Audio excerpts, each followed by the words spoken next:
Здравейте, хора! Искам да ви запозная с мен и с моят личен проект. Казвам се Иван Латинов. Може да се каже, че съм голям фен на моторния спорт. Човек, който търси, да кажем, адреналина постоянно. И така, впоследствие станах и голям фен на марката Porsche.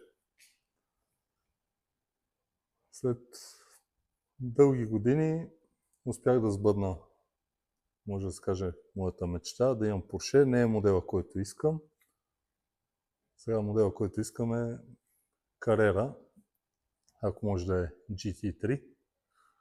Но за сега с това ще се задоволим. Моделът е Boxster S987, като искам да извлека максимума от този автомобил и затова постоянно гледам нещо да апгрейдвам и да се доближавам максимално до GT4 автомобилите.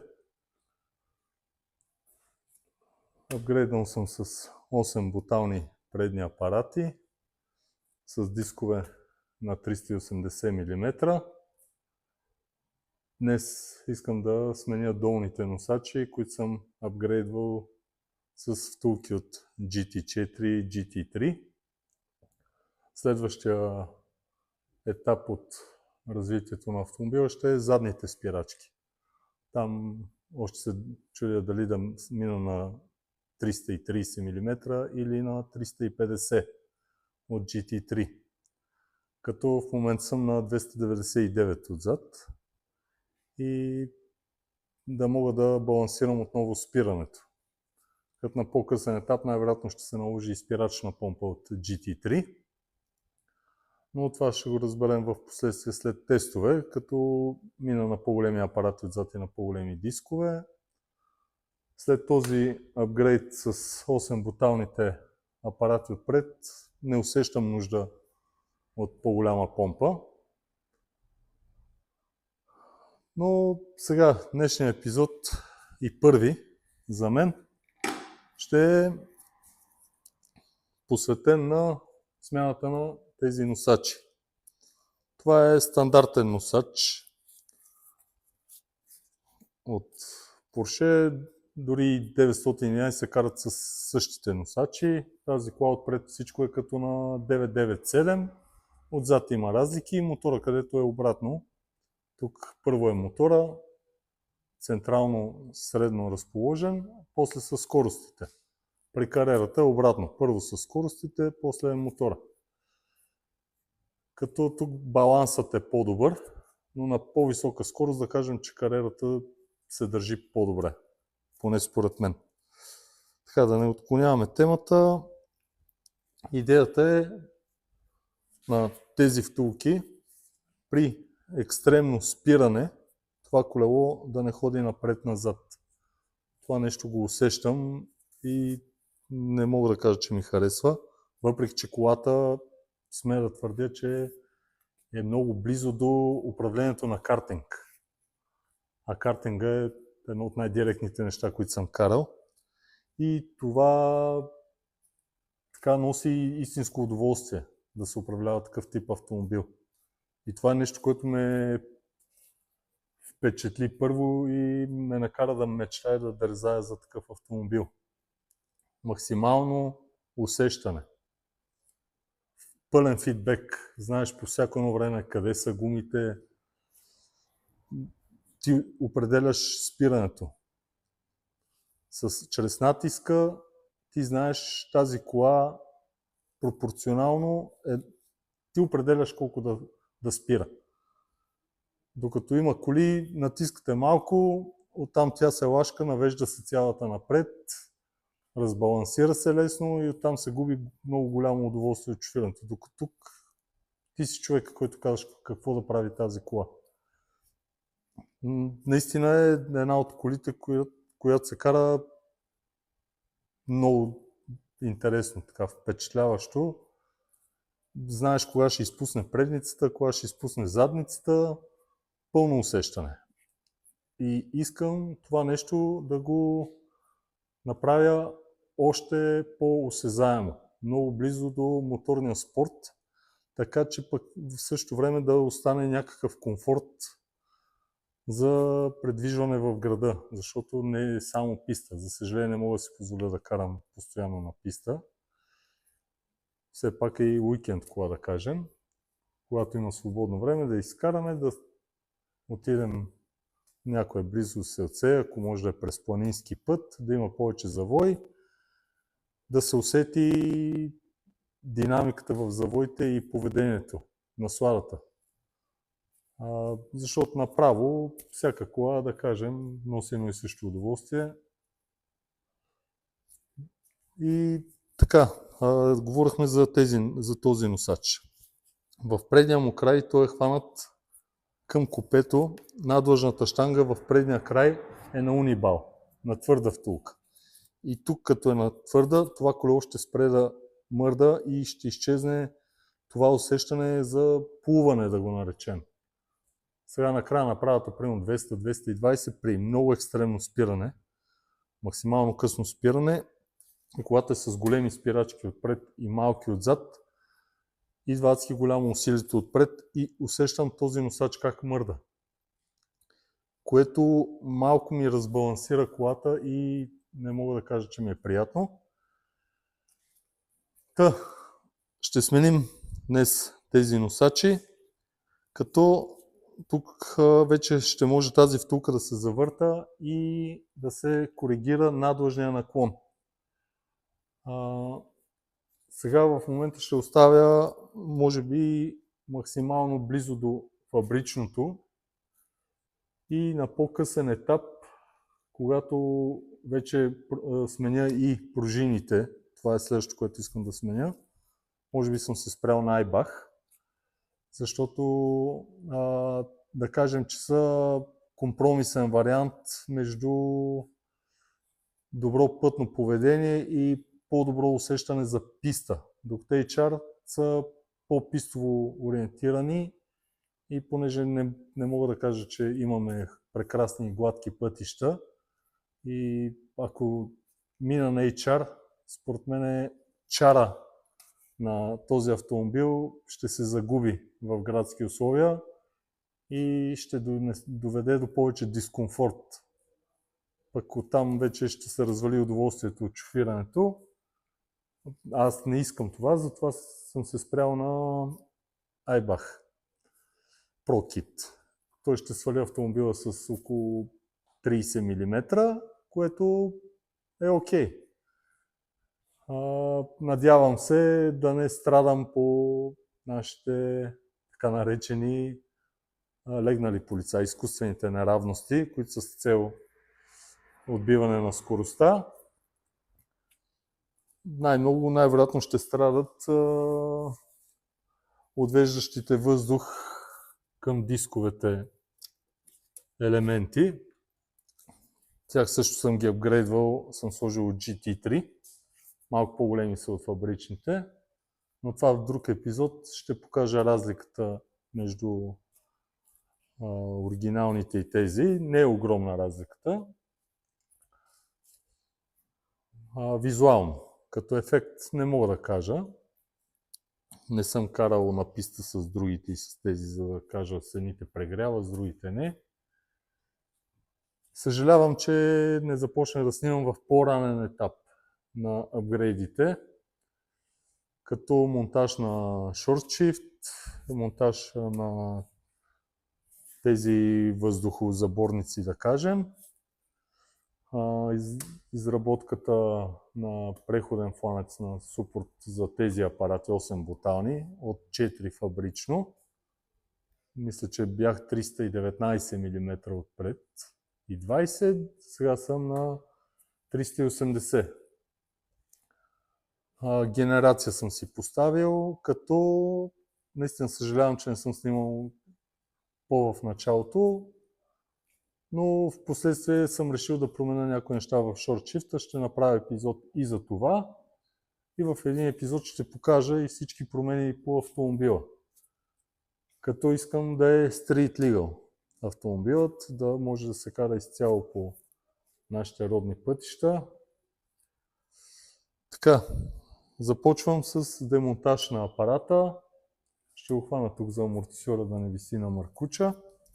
Демонтирам диска да ми се открие малко разстояние и започвам смяната. Да не ставам скучен.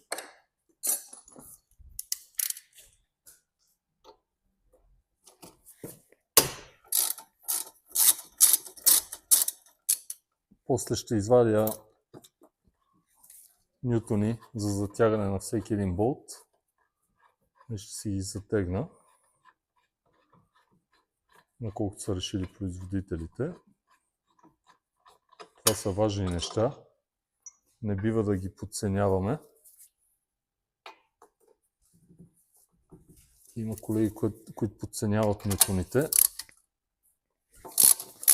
но аз не искам да съм от тях.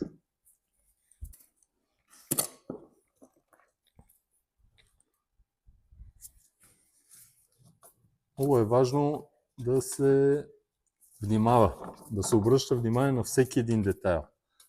Дали е за моторспорт автомобил или за улицата, няма никакво значение.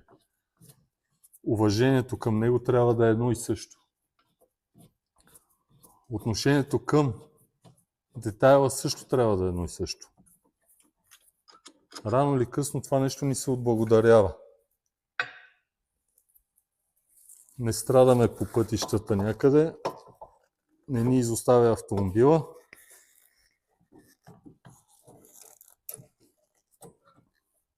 Хора сме, допускаме грешки, но идеята е, особено когато се говори за окачване и спирачки, не бива никога да се прави компромис. Но никога.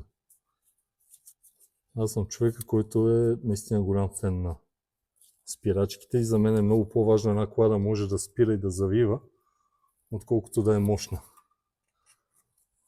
Мощните коли, да кажем, че са за хора, които не могат да карат и искат да компенсират с мощност. Тази кола, така както я гледате, е само 280 коня, а пък на пистата да кажем, че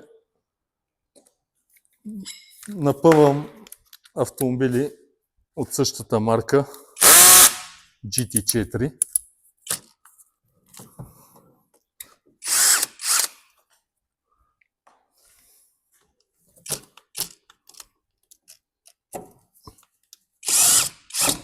Един автомобил до 400 коня е напълно достатъчен човек да се наслади при шофирането. Всичко друго е, според мен, излишък. Да, направата, мощността има значение. Показва си, но в някое видео ще покажа как направата доста по-мощни коли ми изпреварват, правят по-ранно спиране, но там аз ги настигам и в завоите караме броня в броня. Това, че има 150, 200, 300 коня отгоре, не винаги помага.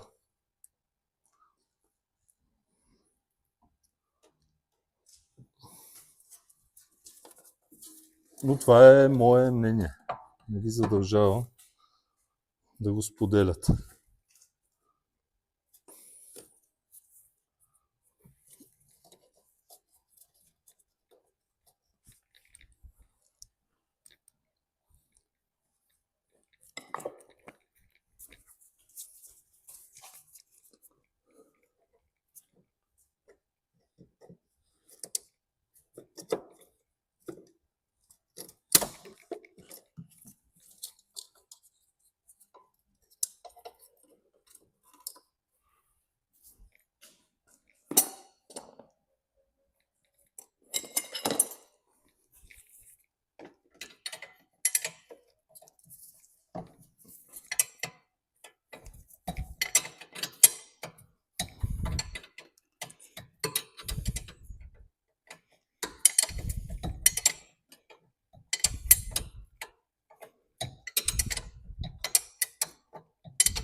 Сега ще ви покажа и разликата между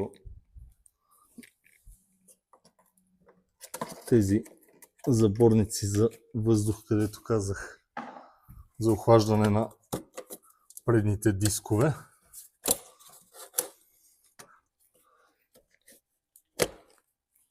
Ето това е GT3. Това е фабричното.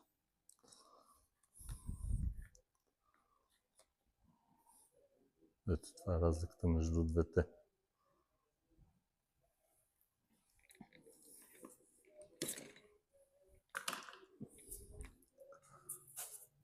Така, сега да видим останалите болтове. Да не ви отекчавам с дългото видео.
Хубаво, ако може да се слагат нови болтове.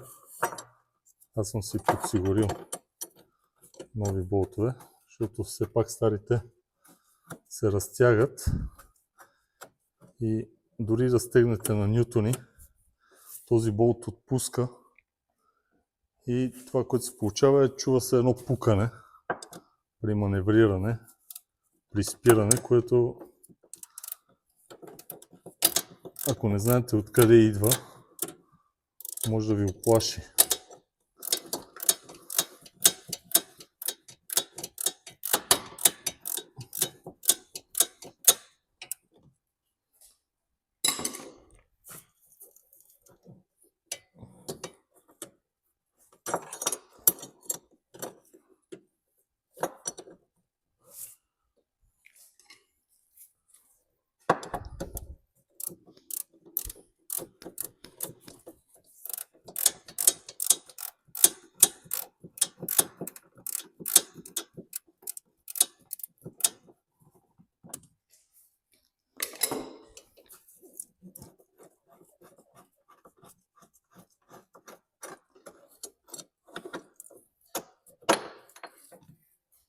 Ето го стария болт.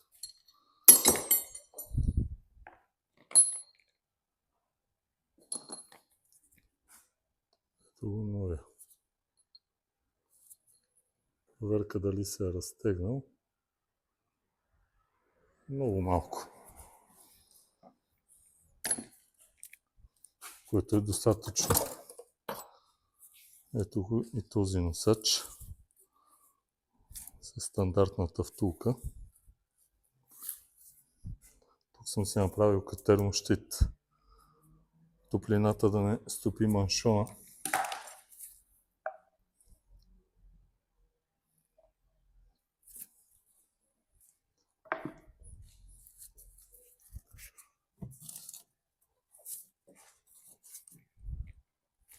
Също така е важно да се види дали леглото на носача е чисто. Много е важно да легне на чисто. Сега ще забърша, ако има прах нещо.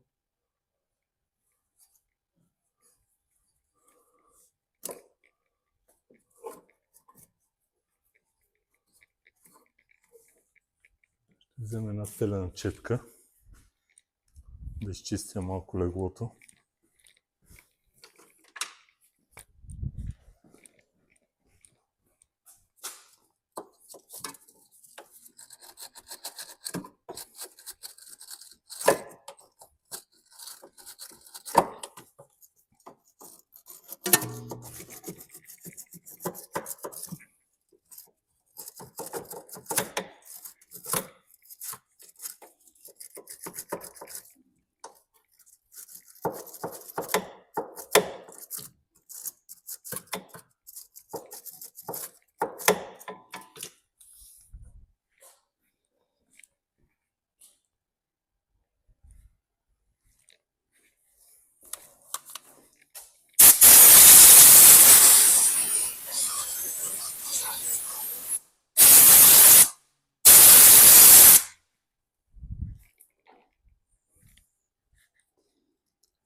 Така, друго, което не съм споменал, може би, важно, носачът трябва да се стяга в работна позиция. Ако го стегнем така, както сега не виси колелото, стягаме го, пускаме колата от крика, тампона тук седи стационарно в тази част на ПВС, но там почвате да минавате през неравности и тампона се къса директно. Много коли идват при мен, оглеждам колата, установявам скъсани втулки, те казват, ама ние скоро ги сменихме. Да, вие сте ги сменили, но как са стегнати? Това съкращава живота не наполовина, ами ускорява много бързо неговото късане. Затова аз съм премерил преди това напусната кола колко е и понеже е труден достъпа, ще го стегна тук, ще го повдигна с повдигача и ще го стегна в работна позиция. Има на коли, където е много лесно и когато се качи на 4-колонен кръг или на канал, това е най-правилно да е наравно, стъпила колата, стягат се и живота им е доста по-дълъг. Това не трябва да се пропуска.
Преди да почистя главината и да сглобя напълно, да монтирам диска и апарата, се сетих, че от термоотдържателната ламарина, която спира топлината от диска да ходи към окачването и да повреди шарнири, тампони и така нататък.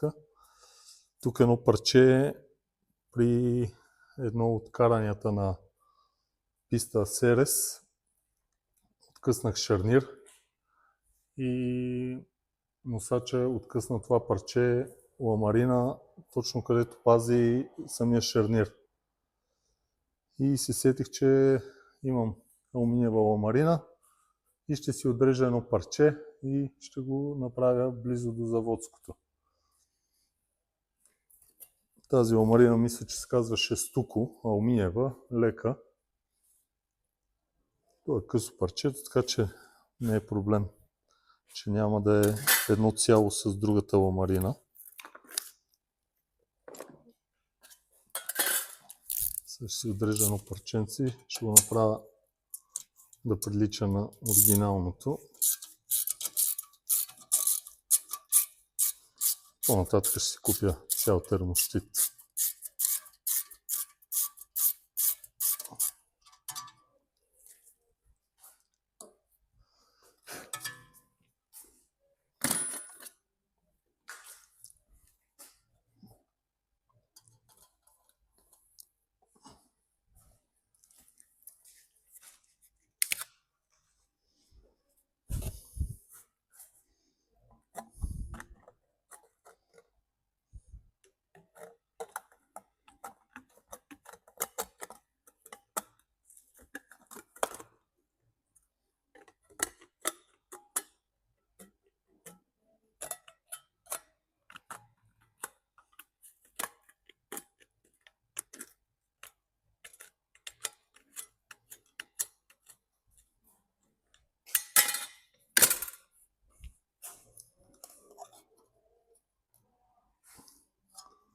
Сега ще му направя профил да прилича на оригиналното.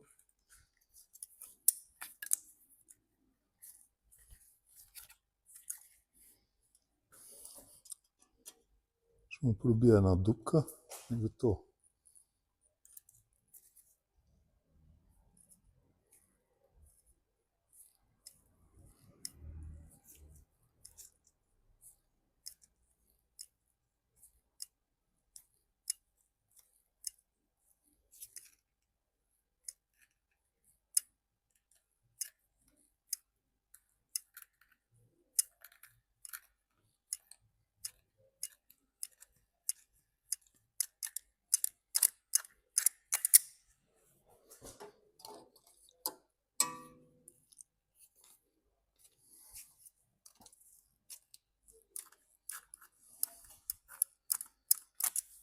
Тук ще го направим със същата извивка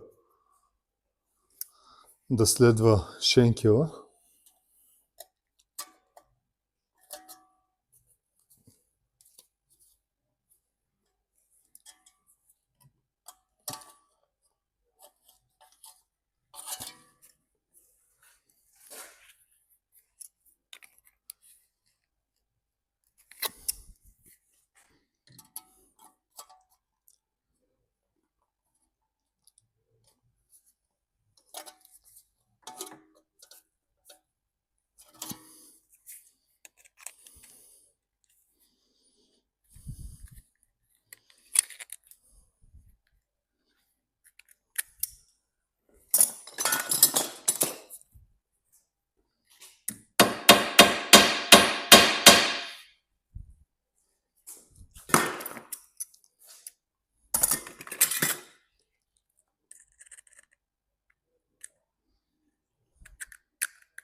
Мисля, че се получи много добре.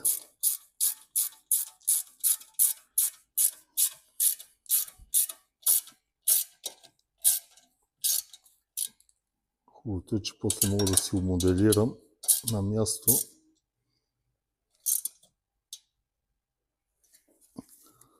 така че да не пипа в шарнира и да не жули в диска.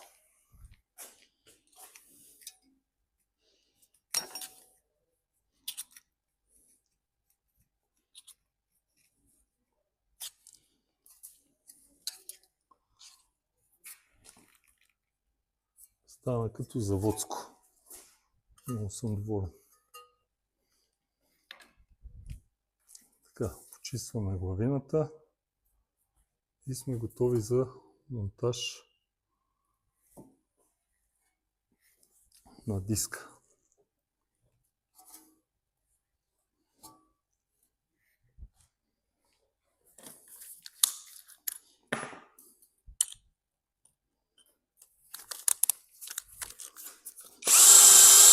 Друго важно е да се знае, много често се допуска грешка да се слага медна грес между главината и диска. Аз съм против това нещо. Не може да се нанесе равномерно греста и при стягане на диска има вариант диска да не легне идеално равно навсякъде равномерно, т.е. към главината, което може да доведе до изкривяване на диска. Трябва да е идеално почистено и може с масълце, с нещо мазно да се мине, само да се обработи като антикорозионна защита. Но в никакъв случай нито керамична грес, нито медна. Аз лично съм против това нещо и за мен е грешно. Така че почиствам винаги главината да е идеално чиста и равна. Обработвам примерно с малко масло, може с парцал, с нещо да се нанесе, да се избърши, просто да има един мазен филм и тогава се монтира диска. Като при моторспорта нищо не бих сложил. Все пак при тези коли се нагрява адски много тук. При спиране и маслото при изпарение, да кажем, че аз си го представям, че може да се полепи по феролото, изпаренията от маслото. Затова аз лично предпочитам да няма нищо на този тип автомобил.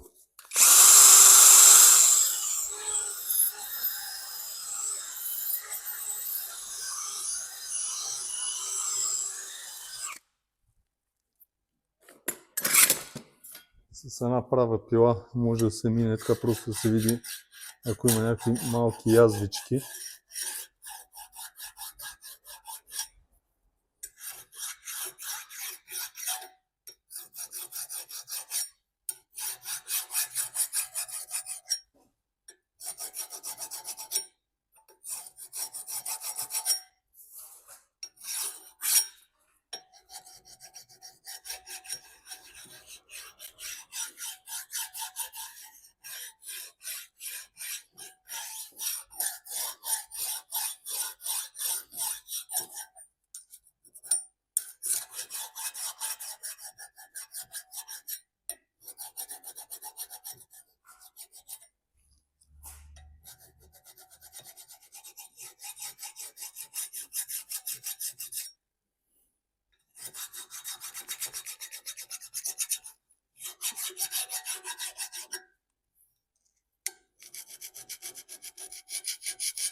Порше не разчитат на централния отвор.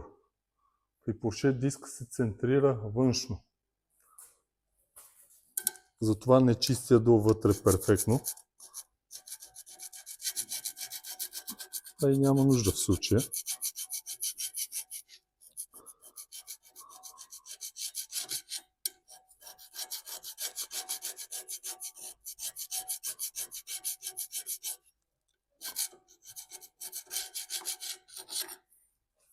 Така че и отвън поглеждаме дали има корозия.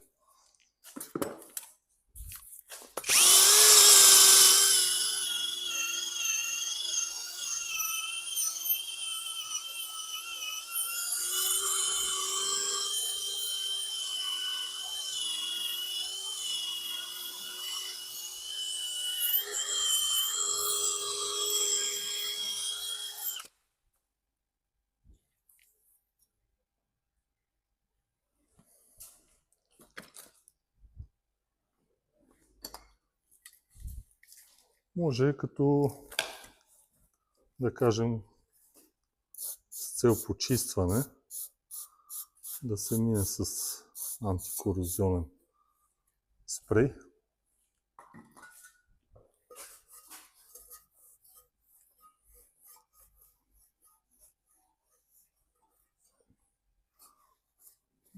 Това е напълно достатъчно. Никаква медна грес.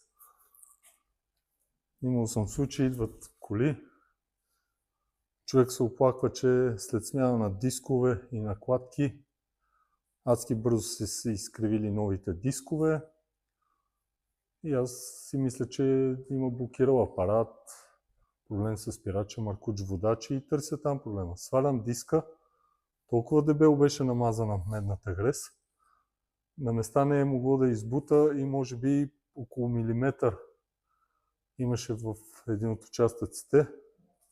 Изчистих всичко, измих, сложих нови дискове и колата вече няма никакви проблеми. Така че практиката показва, че по-добре да няма нищо. Добре почистена главина, добре почистен диск, сглобяват се и така.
Както казах, много е важно да се спазват нютоните.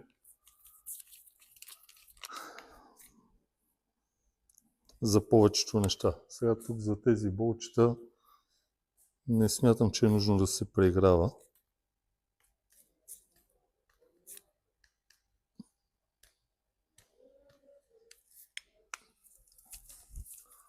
Но за спирачки, носачи и за отговорните неща е важно.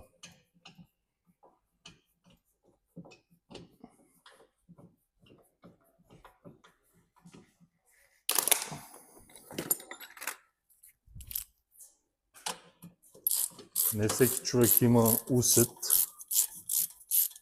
и има вариант да се престегне болта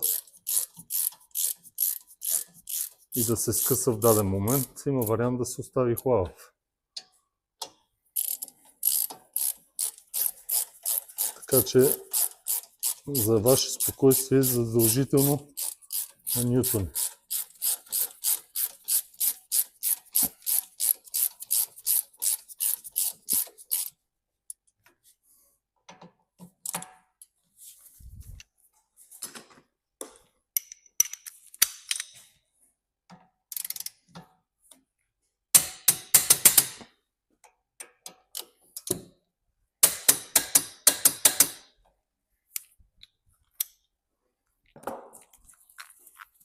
Задължително се разхлабва динамометричния ключ, иначе му омеква пружината и спира да бъде точен.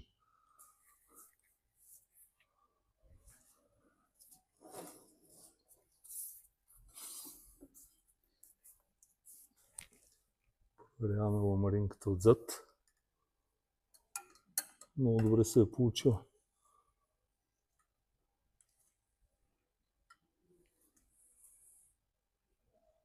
Супер! С днешния епизод до тук.